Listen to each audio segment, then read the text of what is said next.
Love your enemies. Bless those who curse you. Do good to those who hate you, and pray for those who spitefully use you and persecute you.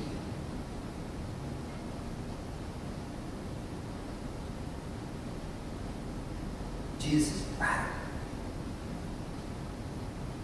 Jesus says that no matter how somebody is feeling about us or how somebody is treating us, we are called to return love for them. And that love plays itself out in blessing them. And when it says blessing who curse you, it's really with the form of words.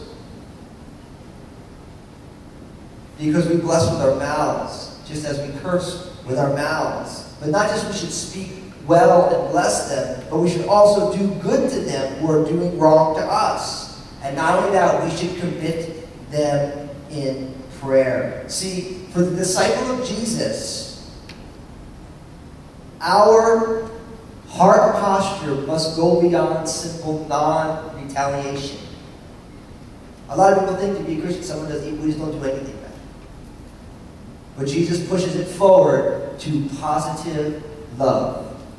Now we need to talk about love for a second, because the world's definition of love is just purely an emotion, a feeling. I love you. I don't love you. I love ice cream.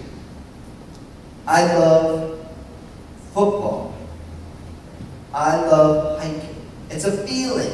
It's that kind of gushy feeling, you know what I mean? It feels nice and warm and fuzzy. And then you go to church, and church tells you, well, love's not a feeling, it's an action, right? And I would say to you that love is a feeling and it's an action. It's both. It's not like they're mutually beneficial. It's not a false dichotomy. Love is something that you actually feel. And love is something that you actually do. And the beauty of being a Christian is that you learn that sometimes when you don't feel it, you still do it. And that's true in our relationship with God. Sometimes we are tangibly, subjectively experiencing the love of God. And we rejoice in that time. But at those times when we don't feel it, quote unquote, we still walk it out. So love is both a feeling and an action. You guys who are married, actually all of us, if you've ever loved somebody, sometimes you just really love them. You want to hug them, you want to kiss them, you want to give them a little noogie, and sometimes you're like, you know, I just don't really feel like getting it right now. You know, I mean, come on, let's be honest, right? But when you feel that way, you don't, every time you lose the love feeling, you don't leave that person, get a divorce. I mean, well, that's the way the world does it, but that's not the way we should do it, because we know that there's going to be times that our emotions are going to wax and wane. They're going to be enormous, and I'm Italian, so God gives me extra grace, because Italians are very emotive. Wow, you know, so when you love somebody, you really love them. When you don't like somebody, you really are not liking them.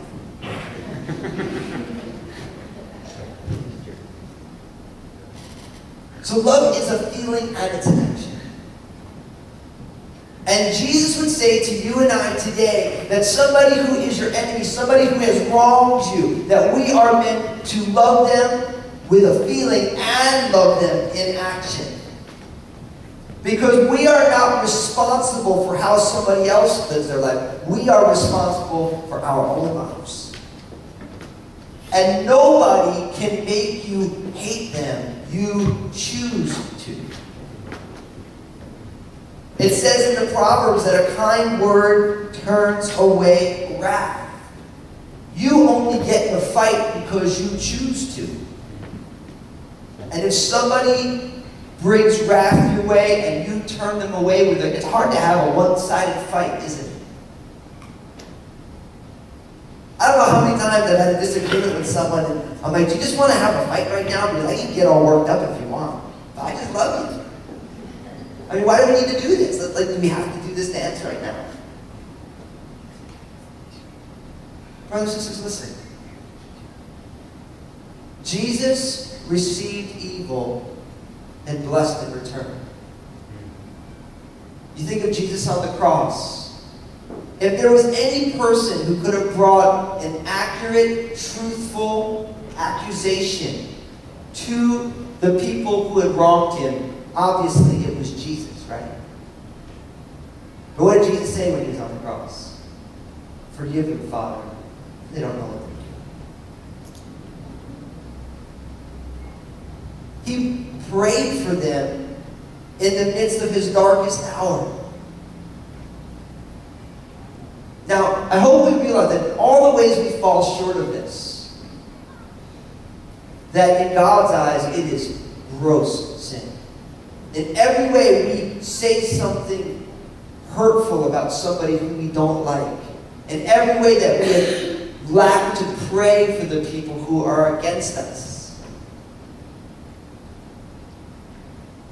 In all the ways that we have opportunity to do good to those who have wronged us and we let it pass by, we are held responsible for that before God. And that's why we, as Christians, rejoice in the death and resurrection of Jesus Christ. Because in all the ways that we have fallen short, and we all have in grand scale on a number of levels, we receive the grace of God through the death and resurrection of Jesus Christ. And when you see that God's standard for acceptance and right living is that stringent, God doesn't say, well, listen, you just need to be a good person. He says, you need to pray and do good and bless and love the people who want to kill you.